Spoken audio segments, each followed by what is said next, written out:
አርሰናል እና የአርሰናል ደጋፊዎች ሁሌም የሚመኙት አርሰናል ዋንጫ እንዲያነሳ ብቻ ሳይሆን ውበት ያለው ጨዋታ መመልከት ይፈልጋሉ። ዲኤንኤ አርሰናል ዲኤንኤ የተሰራበት በተለይ ከአርሰን ቪንገር የአሰልጣኝነት ጊዜ ወዲህ ጆርጅ ግራም ከወጡ በኋላና የነ ቶኒ አዳምስ እና የመሰሎቻቸው በጣም የመከላከል ሐሳብ የነበረው ቡድን ከተበተነ በኋላና አርሰን ቪንገር መጥተው በአዲስ መንገድ ቡድኑን ገንብተው በታዳጊዎች በወጣቶችና እግር ኳስን በውበት እንዲሞላ ያደረጉት አርሰን ቪንገር በአርሰናል ደጋፊዎች ዘንድ የተለየ ቦታ ያላቸው ናቸው። እኛ አሰልጣኝ ኢንቪንሲብል ዋንጫን ስላነሱ ወይም ሻምፒዮንስ ሊግ ፍጻሜ ስለደረሱ ሳይሆን በትልቁ የዚህ ሰውዬ ስኬት ተብሎ የሚታመነው በአርሰናል ቤት ውስጥ ያስገቡት ያጫወት መንገድ ነው። በጣም ውበት ያለው እጅግ የሚያምርና አስረሳሽ ያጫወት መንገድ ስለሚጠበው ብዙዎቹ የአርሰናል ደጋፊዎችን አርሰናል ለምንድነው የምትደግፉት ብለው ጠይቃቸው ሊያነሱልህ የሚችለው የአርሰን ቪንገርን ውብ ያጫወት መንገድ ነው በብዛት ሊያነሱልህ የሚችሉት። ከዛ በፊት የነበሩትን ያው የኢያን ራይትን ዘመንና መሰሎች የተመለከቱ ደግሞ ሌላ ምክንያት ሊያነሱ ይችላሉ። ግን ከአርሰን ቪንገር መምጣት ወዲህ የአርሰናልን ቡድን የሚደግፉ ደጋፊዎች በብዛት በቴሪ ዳንኤል ሆነሪና በአርሰን ቪንገር ያጫወት መንገድ ነው የቡድኑ ደጋፊ የሆኑት። በነ ቤርካምፕ ያው በውበት ነው የተማረኩት ተብሎ ይታመናል። አርሰናል የፕሪሚየር ሊጉ መሪ ነው። አርሰናል የሻምፒዮንስ ሊጉ መሪ ነው። አርሰናል በሊግ ካፕ ግማሽ ፍጻሜ ገብቷል። አርሰናል ኤፍኤ ካፕ ፖርትስማውዝን ነው የሚገጥመው። በቀላሉ ጥሎ ማለፍ ውስጥ ይገባል ወይም ሩብ ፍጻሜ ውስጥ ፖርትስማውዝን አሸንፎ። ይሄ ድሪም ነው ለአርሰናል ደጋፊዎች። በዚህ ዓመት ወደ ጥር እየተቃረብን ነው። ቡድኑ በእንደዚህ አይነት ሙድ ውስጥ መሆኑ ደስ የሚል ነው። ምንም ጥያቄ የሌለው መንገድ ደጋፊዎችንም የሚያስደስት ነው። ግን ደግሞ ስጋት የሚፈጥሩ ጉዳዮች አሉ። እነዚህም ቶሎ ማረም ጊዜ የማይሰጡ ናቸው። ቶሎ ማስተካከል ያስፈልጋል። ቡድኑን ስሬትንና የሳይኮሎጂ የስነ ልቦና ስራህን በደንብ አስተካክለ መምጣት ይጠበቅብሃል።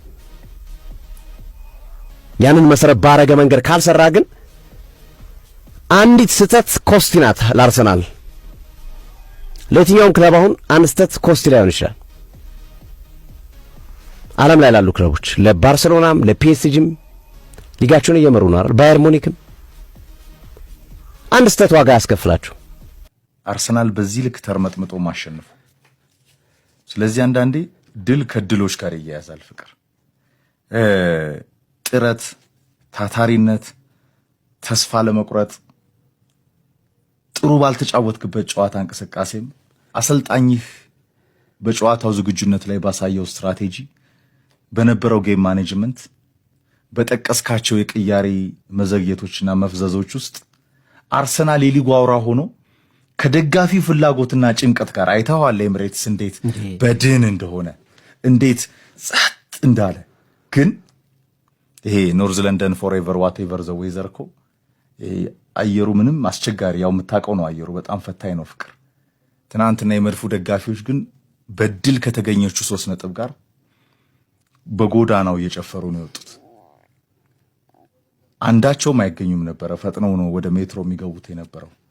ልልህ የፈለኩት ምንድነው አንዳንዴ እንደዚህ አይነት ምሽቶች አሉ። ፍቅር፣ ሁሌ ግን ያልከው ዋት ኢዝ ኔክስት የምናየው ነው። አርሰናል ዘንድሮ ባለፉት 3 ዓመታት ከነበረው ልምድ አንጻር 247 ቀናት መርቶ በ14-15 ተጫዋቾች ብቻ ለአንድ ወር ለመራው ሲቲ ሲለቅ አይተናል። በጣም ፐርፌክት አርሰናል ዋንጫ ላመጣን። ፍቅር፣ ካቻምና አርሰናል 38 ሳምንት ተናንቆ እንደዚሁ በ13-14 ዴብዝ ሳይኖረው በመጨረሻው የእሁድ ሳምንት ላይ ድራማውን ሁሉ ለማንቸስተር ሲቲ ሰጥቷል። ያኔ ማንቸስተር ሲቲ ፐርፌክት ብቻ ስለሆነ አይደለም እድለኛም ነበር።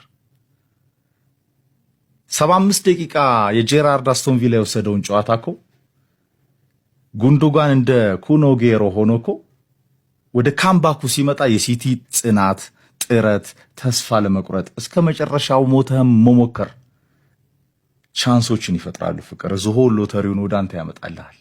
ይህ የሻምፒዮን ቡድኖች መልክ ነው። በልጠው ማሸነፍን፣ ተከላክለው ማሸነፍን፣ በሴት ፒስ ማሸነፍን።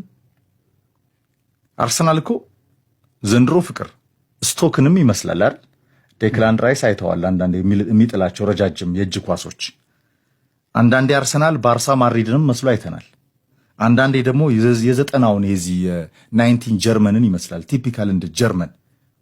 አንዳንዴ ደግሞ አርሰናል የጣሊያን ካቴናን ይመስላል። አንዳንድ ጊዜ ደግሞ አርሰናል ብራዚልን ይመስላል። እንዲህ አይነት ደግሞ የድል ምሽቶችንም በእድልም የምታሸንፍበት ላክ ካንተ ጋር ሲሆን ምናልባትም ከዋንጫው ህልም ያደርሳል። ሁሌ ግን በእንደዚህ አይነት ፐርፎርማንስ ትቀጥላለህ? ሌላ ጥያቄ ነው። እኔ ኤዜ ከዶሮዋ ሃትሪክ በኋላ ፍቅር እንደፈዘዘ ነው። ከዛ የሃትሪክ ሽርሽር ጋር ሜዳ ላይ ያለ ግን የሌለ ለአርሰናል ፐርፎርማንስ መውረድ ጉዳቶች ይመጣሉ ገና ወደፊትም። የአርቴታ መጠንቀቅ የበለጠ የቡድኑ ችግር ሊሆን ይችላል። ኢንዲቪጁዋል ብሪሊያንስ ግን ደግሞ ጨዋታዎችን ይቀይራሉ። ለምሳሌ ቡካዮ ሳካ ትናንትና ኦንጎል ከመሆኑ በፊት እኮ ኦልሞስት ኳሱ ገብቷል።